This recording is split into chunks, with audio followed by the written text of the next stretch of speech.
298쪽입니다. 바른 가르침을 보호하고 유지하라. 바른 가르침을 보호하고 유지하는 것은 무엇을 의미하는가? 수백만 년 동안 올바른 가르침, 그러니까 긴 세월이라고 얘기하면 되겠죠. 긴 세월 동안 올바른 가르침은 진리의 기준이 되어 왔고 모든 살아있는 존재들에게 정신적인 지침을 제공해 왔다. 여기에서 이제 만세 생령의 안목이다. 이런 말을, 이제 법이라는 거는 만세 생령들의 안목이다. 그러면은 이 법이 안목이 있으면은, 눈이 있으면 자기 앞을 뚜렷하게 보고 가야 할 길, 가지 않을 길, 선택할 것, 선택하지 않을 거를 구별할 수 있는데 자기 힘으로 눈이 어두우면, 눈이 어둡거나 그렇게 이 장님인 상태가 되면 이 앞에 뭐가 있는지도 모르고 좋은 거에 가서도 부딪히고 안 좋은 거에 가서도 부딪히고, 그래서 좋은 것을 만나서도 상처를 입고 안 좋은 것을 만나서도 상처를 입고 그럴 수 있겠죠. 자, 이렇게 올바른 가르침 없이 어떻게 천지가 만물을 기르는 일에 참여하고 지원할 수 있을 것인가.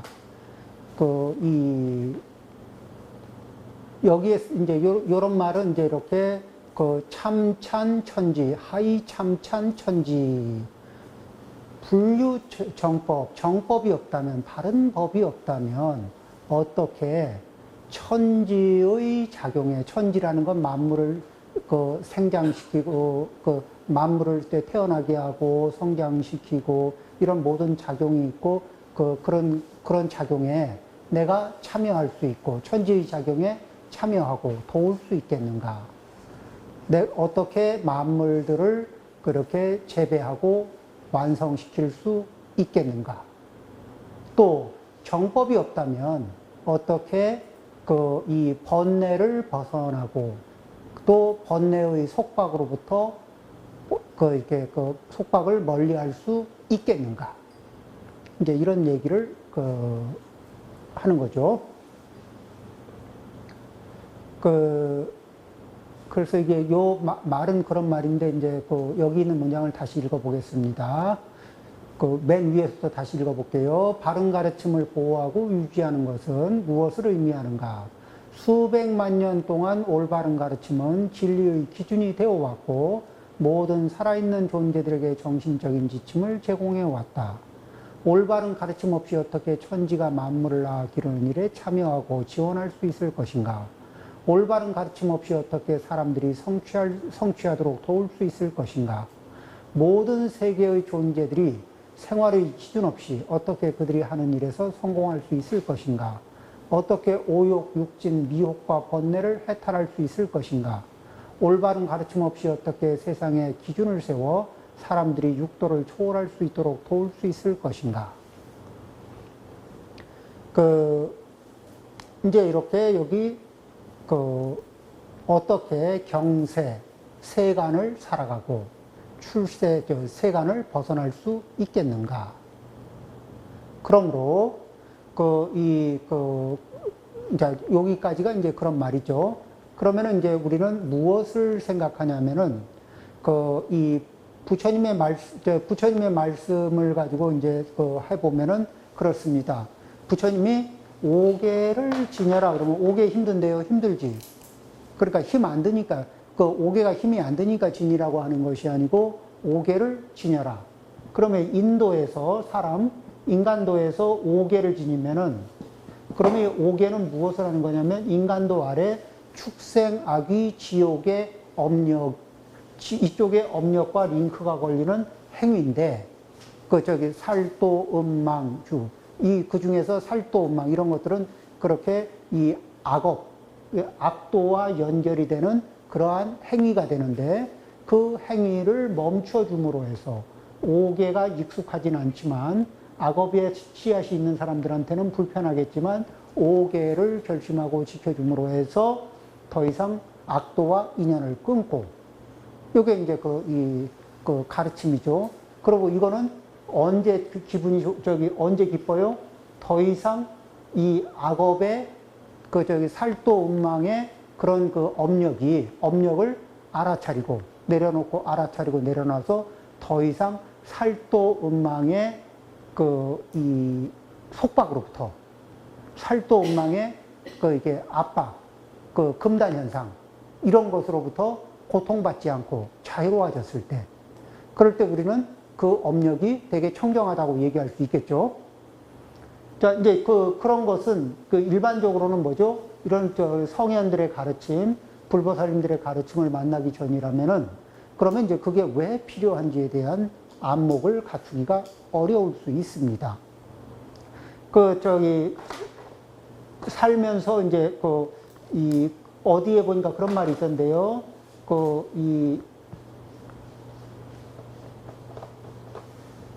우리는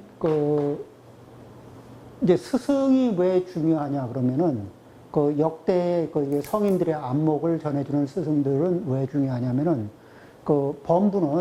범부끼리 살면 100년을 살아도 1000년을 살아도 100생을 살아도 1000생을 살아도 이 범부에 이게 다람쥐 채바퀴 돌듯이 그 자리를 뱅글뱅글 돕니다.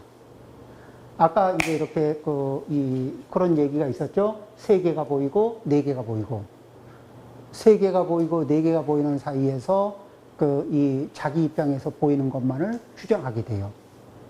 그런데 이제 조금 더 이렇게 한 발 물러나서 우리의 업식을 들여다보는 분들은 이제 어떻게 돼요? 아, 그게 자기 업 때문에 그렇게 보이는 거지. 다른 업을 가진 사람은 다르게 보여요. 근데 그거는 어때? 내 경험으로는 잘 몰라요. 그렇지만 이 지혜로운 사람의 말씀을 듣고 그럴 것이라는 전제하에, 어떤 사람은 이쪽에 4개를 보고 어떤 사람은 이쪽에 3개만 보이는데 그럴 수 있다는 얘기를 요걸 전제로 해서, 그게 4개를 보는 사람은 3개가 안 보이고 3개를 보는 사람은 4개가 안 보이지만 그럴 수 있다는 전제하에서 그 말을 믿고, 그리고 전체를 생각해 보면 아, 나한테서 발생되는 현상이 그렇구나. 그전에는 도저히 이해가 안 되던 것이 이해가 되기 시작하는 거예요. 그러면서 어떻게 해요? 주어진 방식대로 실천을 합니다. 실천을 하다 보면은, 그러면은 이제는 안 보이던 것이 보이기 시작해요. 자, 이게 무슨 얘기냐 그러면, 우리는 내가 할 수 없을 때는, 내가 그것을 할 수 없었을 때는 그것을 어떻게 하는지 누가 해도, 하는 것을 봐도 그걸 알아차릴 수가 없어요. 그런데 내가 요리를 말하면, 내가 그 요리를 할 수 없을 때는 어떤 요리를 잘하는 사람이 하는 요리를 봐도 이렇게 저 대충 저렇게 하는구나는 알지만 실제는 해보려면 안 되는 거죠. 그런데 내가 그 요리를 충분히 잘 할 수 있는 상태에서는 남이 하는 걸 보면 제대로 하는지 못하는지, 빼먹은 게 있는지 없는지 이런 게 다 보이죠. 해보면은 못 보던 거를 봐요. 실천을 하다 보면은, 우리 스님들 중에는 이런 게 있습니다. 이제 저도 예전에 그런 경험이 있죠. 처음 강의를 할 때입니다. 이제 학생의 상태로 있다가 강의를 시작하잖아요. 그래가지고 이 졸고 있는 학생 앞에 딱 가 있잖아요. 근데 쫄려요. 그리고 딱 강의를 시작하면서 학인 앞에 서보면, 학생 앞에 서보면은 자기가 뭘 모르는지 그때 자각하기 시작합니다. 자기가 아는 게 얼마나 부족한지가 졸고 있는 학인 앞에서 드러나요.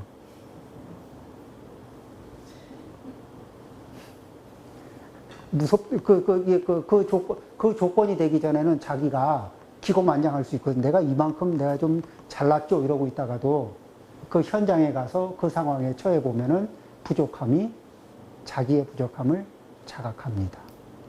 빈자리가 보이죠. 그리고 그 빈자리를 채우는 방법도 이제 하나하나 다시 배우게 되는데, 어쨌든 그런 과정 속에서 우리는 좋은 안목을 배우는 게 중요합니다. 왜 좋은 안목을 배우는 게 중요하냐면은, 이 성인의 안목은, 이 중요한 게 뭐냐면, 부처님 말씀은요, 인도에서 시작됐죠. 보통 다른 이야기는 인도에서 시작된 다른 얘기는 국경을 넘어서 우리나라까지 오잖아요. 그러면은 문화가 다르고 뭐가 다르고 해서 다 걸리고 잘 안 돼요. 근데 부처님 말씀은 그 중국 거쳐서 우리나라까지 왔죠. 부처님 말씀을 해보면은 그건 이치가 맞아. 근데 과거 사람한테도 맞고 현재 사람한테도 맞아요. 서양 사람들도 그 이치를 들어보고 맞다. 이치는. 그러니까 뭐예요? 시간과 공간의 제약이 없이 이게 그 기준이 잡혀 있어요. 이 시간, 그 다음에 뭐냐면은 이 성인의 안목은, 이 부처님의 경전은 10번을 읽어도, 100번을 읽어도, 1000번을 읽어도, 읽다 보면 어떻게 되느냐면, 내가 안목이 넓어지면은 새로운 게 보여요. 점점 더 깊게 보여. 그래서 경전은 10번 보고, 100번 보고, 1000번 봐도 내가 다 봤다, 충분히 봤다고 말할 수 없게 계속 그 깊이를 넓혀주거든요. 그런데 세상의 명작이라는 소설들은 정말 명작이라고 해도 아마 10번 읽기 쉽지 않을 겁니다.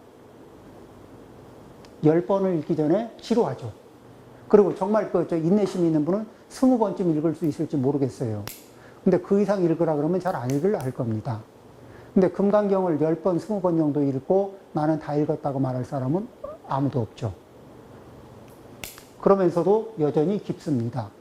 자, 성인들의 안목을 왜 얘기하냐면은, 예전에 제가, 이거는 사람 사는 얘기인데, 육방예경에서 나오는 얘기인데, 이란에 갔습니다. 이란에 가면은 이란은 남존 여비가 굉장히 선명하거든요. 무슬림 사회. 남존 여비가 되게 대단한데, 거기 부처님 가르침 중에서 우리에게 해줄 만한 얘기가 있습니까? 있죠. 뭐냐? 그래서, 부처님이 말씀하시기를, 당신들은 이렇게 결혼 생활을 하니까 결혼 생활 하는 분들한테 일러주신 말씀이 있다. 그 중에 무엇이냐? 남편은 아내를 공경하고, 아내는 남편을 사랑해라. 그렇게 얘기한 적이, 말씀하신 게 있다. 그러니까 이해가 안 된다. 남편은, 부인이 남편을 공경해야 되는 게 아니야.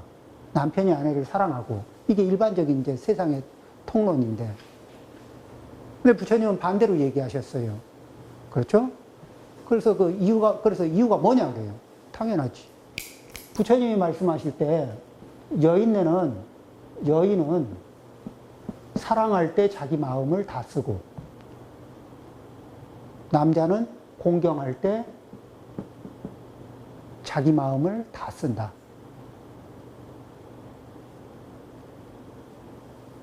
여인이 공경할 때는, 공경은 이 10분의 1의 마음 가지고도 공경하고, 그죠? 10명을 동시에 놓고도 10명을 동시에 다 공경할 수 있어요. 아무 문제 없어. 나눠서 얼마든지 10명, 20명도 다 이렇게 할 수 있어. 사랑 안 해도 공경할 수 있어. 그쵸?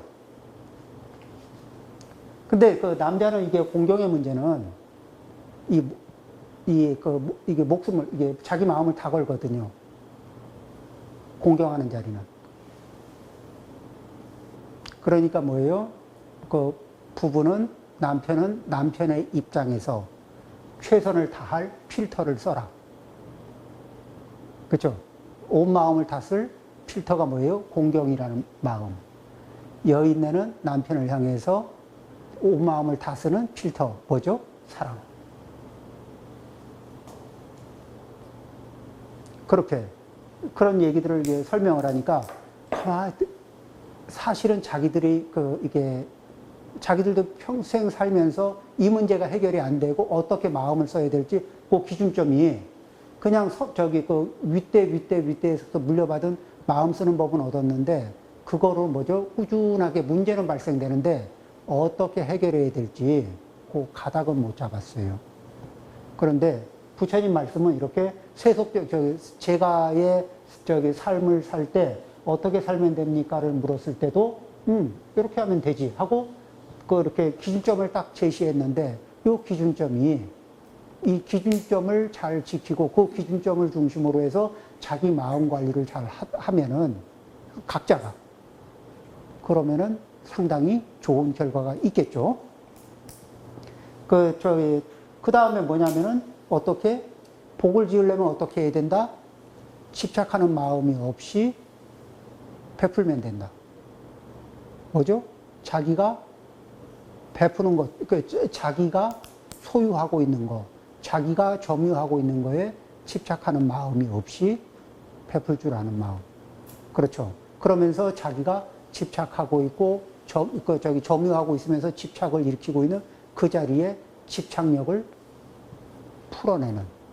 그렇게 함으로 해서 그릇이 커지고, 그릇이 커짐으로 해서 복을 담고 복을 만들 수 있는 그릇이 커진다는 금강경의 가르침. 이런 것들은 이제 우리들의 그걸 실천한 사람들은 복력이 커지고 그것이 그럴 수도 있는가? 이렇게 했던 분들은 또 그냥 이렇게 책을 읽어본 거죠.